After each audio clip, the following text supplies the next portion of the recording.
Нефтяники боятся. Они боятся, говорят, что вот если мы к Аблязову обратимся, то нас тут начнут преследовать и так далее. Вас сейчас начнут преследовать, уже начали преследовать. Сегодня объявили, что всех тех, кто не прекратит забастовку, будут увольнять. И уже первые 60 человек в одной из организаций бастующих уволили. И так будет происходить, как было с нефтяниками Жаназень. Вас почти тотально всех уволят. Вместо вас поставят других людей, найдут. Безработица у нас в стране серьезная. И что вы будете делать? Будете, как нефтяники Жаназень, лежать на площади круглый год?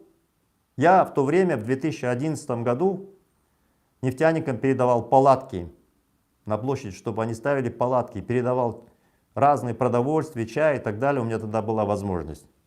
И я удивлялся, что нефтяники Жаназеня палатки не расставляли. На мой вопрос, почему, они говорили, нам Аким не дает разрешения. Ну, это знаете как. Чтобы, если вы выходите на протест и опасаетесь поставить палатку, вы вообще ничего не добьетесь. Никогда. И вот нефтяники тогда лежали в зимнее время, делали изо льда кирпичи, закрывались так от ветра. Летом они какие-то зонтики ставили. 7 месяцев власть их не слышала. Сейчас происходит то же самое. Вы больше месяца стоите, Ижитабай, и вас никто не слышит и не услышит. Сейчас вас просто уволят, а те, кто будет не согласен, просто будет сажать на 15 суток, на 20 суток и так далее. Не умаляйте эту власть, это бесполезно. Так что, уважаемые друзья, вы понимаете, за 5 лет, пока такая была у власти, никаких перемен не было, только ухудшается. Никто вас не услышит, нет никакого «Жена Казахстана». В этой связи я хотел бы сказать следующее. Ну, у нас эфир называется «Как сменить власть за 1 год». За 1 год. Мы все понимаем, что социальное напряжение в стране растет. Там и там вспыхивают разные забастовки, протесты и так далее, разрозненные. Мы из штаба видим всю страну. Даже многие из вас, наверное, живя в том или ином регионе, в полной мере не осознают, какие процессы происходят в вашем же регионе, Мангыстау, например. Мы все видим. Мы видим, что протест нарастает. И, чтобы вы понимали, в диктаторской стране, когда пресса зажата, телевидение зажато, когда вам не дают возможность выйти на митинг, на пикет, вообще вот полностью давят, профсоюзы давят, вот это недовольство, оно никуда не исчезает, оно просто накапливается и в какой-то момент взрывается. Неожиданно для всех, в том числе и для самой власти. То есть никто не сможет предсказать, в какой момент произойдет взрыв социальный. Но что он произойдет, это очевидно. Кантар, вы понимаете, был не случайным. Сейчас Токаев пытается нивелировать, сказать, что это был некий государственный заговор. Ну, показал бы, открытый суд провел бы, показал. Не делает этого.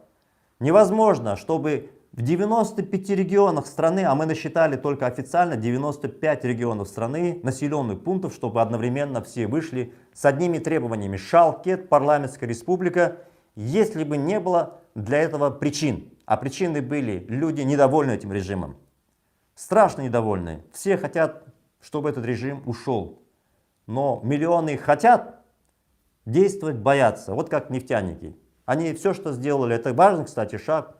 Они молодцы. Я сразу скажу, что я поддерживаю нефтяников. Они сделали важный шаг. Они сделали первое действие. Они объявили забастовку. И они сделали второе действие. Они стоят. Они молодцы. Но в конце они сидят и ждут. Вместо того, чтобы организоваться, сделать протест шире. Вот здесь вот эта ошибка, которую нужно устранить и работать. Что делают миллионы наших людей? Они ненавидят власть. Они стонут. Они также взывают Токаеву, и это бесполезно. Они, в отличие от нефтяников, не делают действия. Нефтяники Мангыстау, они молодцы, они сделали несколько шагов и продолжают стоять. Сейчас они попадут под давление режима. А миллионы стоят и ждут.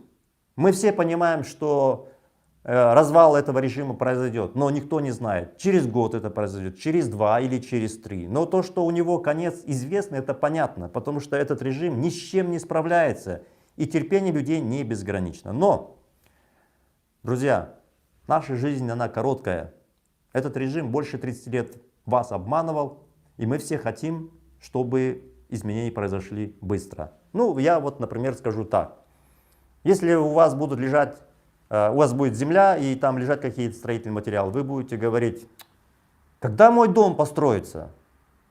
Ну, не действуя, не выстраивая фундамент, не проводя работы, не привлекая строителей. Вы же прекрасно понимаете, что ваш дом никогда не построится. Что вы делаете? Вы находите ресурсы, вы покупаете стройматериалы, вы привлекаете строителей, специалистов. И вы тогда, когда все это имеете в руках, вам специалист-строитель скажет, я тебе дом построю за 1 год, но ты мне заплати столько-то, мы на эти деньги сделаем то-то, то-то. Правильно? Вы же не делаете так.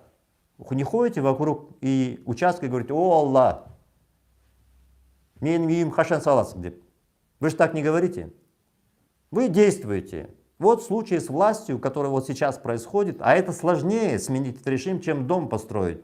У нас ситуация такая, что нефтяники говорят, о Тохаев, а миллионы людей, о Аллах, другой жизни может быть лучше. Вот что происходит. Значит, чего нам нужно? Действия.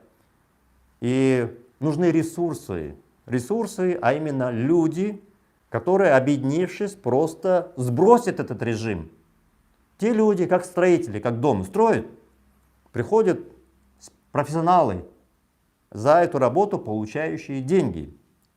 И выполняют определенную работу, строители строят дом, а вот эти гражданские активисты объединяются, действуют так, чтобы снести режим. Понимаете, логика очень же простая в сравнении с домом.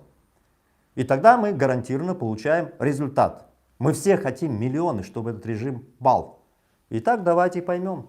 Получается все очень просто. Нам нужны ресурсы, финансовые ресурсы, чтобы мы привлекли нужное количество специалистов, активистов гражданских, чтобы мы могли снести режим без жертв.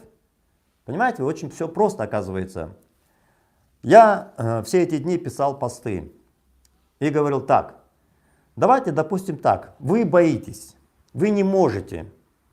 А если вот эту задачу возьмет на себя гражданский активист, и таких будет тысячи, вы готовы пожертвовать ежемесячно в течение 3 месяцев по 10 тысяч тенге? Всего лишь 30 тысяч тенге.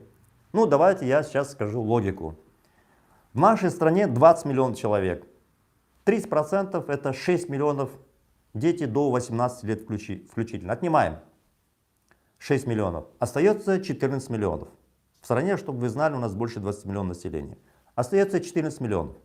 Хорошо, давайте мы из этой численности вычтем тех людей, которые по состоянию здоровья или по каким-то причинам, или являются в том числе сторонниками этого режима, не хотят, их устраивает. Отнимем еще 4 миллиона.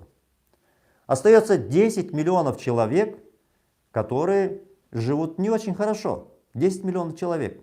А когда мы говорим хорошо, это минимальная зарплата 500 тысяч тенге, без всякой инфляции. Инфляции не будет, чтобы не повторяться. Мы говорим, что работники экспортных предприятий должны получать не менее 1 миллион тенге. Наша страна богатая, у нас все возможности есть, нефтяники в мире вообще по 5 миллионов тенге и выше получают. Поэтому я вам говорю то, к чему мы должны стремиться. Это абсолютная реальность, это не фантазии.